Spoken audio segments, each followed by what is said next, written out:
Opposition कभी constructive approach नहीं किया जीवन में। और ये टर्मिनल 1 का हादसा अत्यंत शर्मनाक जनक है।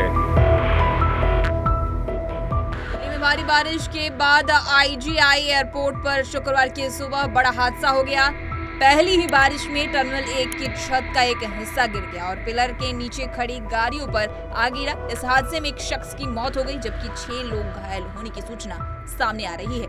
हादसे के बाद हालत का जायजा लेने केंद्रीय नागर विमानन मंत्री राम मोहन नायडू खुद टर्मिनल 1 पर पहुंचे और अधिकारियों से तमाम जानकारी ली। पहले सुने क्या कुछ कह रहे हैं मंत्री Ram Mohan Naidu. So today morning at 5 o'clock, a very unfortunate incident happened at Terminal 1, Delhi Airport.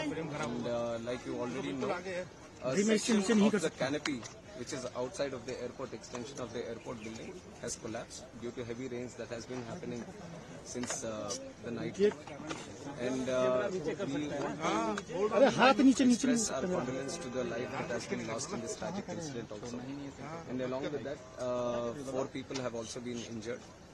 So we are taking care of them right now. As soon as the incident happened, it has come to our notice and we have reacted immediately. We have immediately sent the emergency response team, the fire safety team, and also the CISF, NDRF teams. Everyone was available at the site and they have done thorough inspection so that no other casualties are there or no other injured are there which are stuck in the collapse. So right now the situation is under control. The whole rest of the terminal building has been closed off and everything is being thoroughly inspected so that any other untoward incident does not happen here.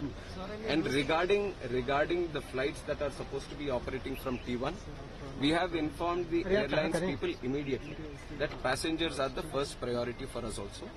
So passengers shouldn't face any inconvenience. So till 2 o'clock, the flights have been cancelled because an immediate alternative was not able to be established here. So till 2 o'clock, the flights have been cancelled, and whatever flights have been cancelled, the passengers have been told that there will be full refunds to them. And other than that, if they want to travel in an alternative route, that is also being provided. And from 2 o'clock, whatever routes are being operated from T1 have been diverted to T2 and T3. So necessary arrangements are being made at T2 and T3 so that the passengers wouldn't face any convenience as of such. Sir, GMR operates this terminal. Yes. Have you sought any clarification from them? Because this structure is of 2009 and in 15 years it has collapsed. Like you have said, this structure has been built in 2009. And what we have asked the DIAL, Delhi International Airport Limited also, is to do a verification inspection from their side. But we are not just leaving it up to themselves. The ministry, from the ministry, we have DGCA also, which underlooks the safety aspect. So they will also be supervisioning this inspection, and they will also give us a report. इसी के साथ इस घटना के बाद सियासत भी तेज हो गई है। कांग्रेस और भाजपा ने एक दूसरे पर आरोप लगाना शुरू कर दिया है। कांग्रेस अध्यक्ष मल्लिकार्जुन खड़गे ने हादसे के लिए भ्रष्टाचार को जिम्मेदार ठहराया है, तो मोदी सरकार ने यह कहकर जवाब दिया है कि जो हिस्सा गिरा है वह 2009 में यानी यूपीए सरकार के दौरान बनाया गया था। अब आपको सुनाते हैं क्या कुछ कह रहे बीजेपी के फायर ब्रांड कहे जाने वाले नेता गिरिराज सिंह। अपोजिशन के पास कोई इशू नहीं है कंस्ट्रक्टिव। आज तक अपोजिशन कभी कंस्ट्रक्टिव अप्रोच नहीं किया जीवन में। वो केवल सदन को गिरवी रखना चाहता है। देखिए ना, वह सौगतदा है, खाली झूठे बोलेंगे।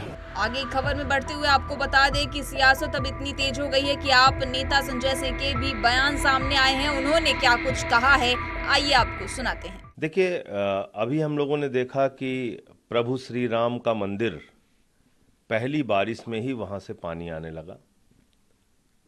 मंदिर के गर्भगृह में पानी गिरने लगा, जिसपे मुख्य पुजारी महोदय ने अपनी आपत्ति जताई।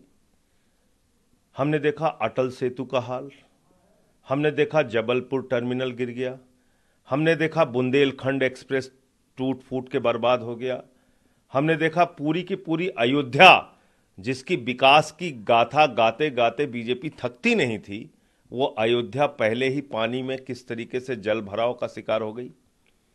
और ये टर्मिनल 1 का हादसा अत्यंत शर्मनाक जनक है कि भारत के प्रधानमंत्री जिस टर्मिनल 1 के हिस्से का 10 मार्च को उद्घाटन करते हैं, आज 2-3 महीने के अंदर वो धराशायी हो गया।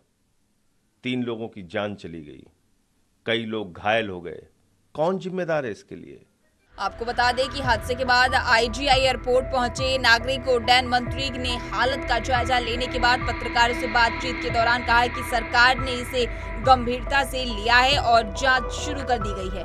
उन्होंने मृतक के परिवार को 20 लाख रुपए और घायलों को 3 लाख रुपए आर्थिक मदद के लिए ऐलान किया है। मंत्री ने कहा कि जांच रिपोर्ट आने के बाद कार्रवाई की जाएगी, किसी की भी लापरवाही बर्दाश्त नहीं की जाएगी। वहीं पूछे जाने पर विपक्ष जल्दबाजी में उद्घाटन का आरोप लगा रहा है। वहीं नायडू ने साफ किया है कि जो हिस्सा गिरा है उसका उद्घाटन पीएम मोदी ने नहीं किया है। उन्होंने कहा कि इसको लेकर मैं साफ कर दूंगा कि पीएम मोदी ने इसका उद्घाटन नहीं किया है, यह 2009 में बना है। गौरतलब है कि 2004 से लेकर 2014 तक देश में कांग्रेस की अगुवाई वाली यूपीए गठबंधन का शासन था। इस तरह की तमाम अपडेट्स के लिए पंजाबकेसरी.com को लाइक, शेयर, सब्सक्राइब करना न भूलें। धन्यवाद।